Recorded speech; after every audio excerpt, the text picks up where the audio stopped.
কি বলতে চাচ্ছেন আপনি? জমি লিখবেন কি লিখবেন না? আজ 2 বছর ধরে জায়গা রেস্ট করতে বলছে, তার রেস্ট করতে না। জমি কবে লিখবেন বলছেন বলেন? আমার তো আর 5টা বেটা নাই, থাকা মাত্র 3টেই মেয়ে।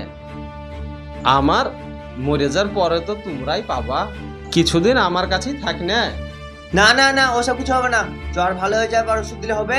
জমিটা এখনই লিখে দিতে হবে। তোমরা খুব জ্ঞানজাম করো না, ঠিক জমি লিখে দিব। না না না না, এখন হবে না, জমি এখন লিখে দিবে। তোমাদের এইভাবে মীমাংসা হবে না, এলি বসতে হবে একদিন। যাও একদিন দেখে নেবো, বসো, সভাপতি আসছে। এই দেখো আসছে। লেট হয়ে গেল একটু। হ্যাঁ বলো। সব কথাই তো শুনেছেন, তাহলে কি করা যায় এখন? সাদেক সাহেব সব কথাই বলেছে আর সব কথাই শুনেছি, তুমি চিন্তা করো না, শুধু মিটিংয়ে যাবা, তাইলেই দেখতে পাবা। কি ব্যাপার গো মোতালেব, তোমার ফ্যামিলিতে লোক নাই, জন নাই, 3টে মেয়ে 3টে জামাই, তাইলে ডেলি গ্যাঞ্জাম মিটিং, কিসের লেগে ডেলি গ্যাঞ্জাম হয়? সাদেক ভাই, আপনি খুলে বলেন।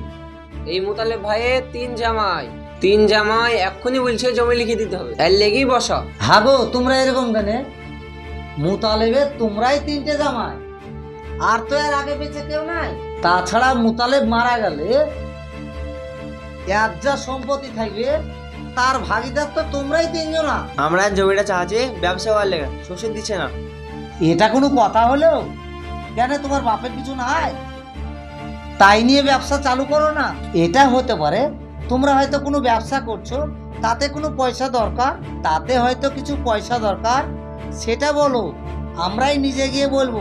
জমি লেখার কথা বলছো, এতে আমরা সাপোর্ট করতে পারবো না।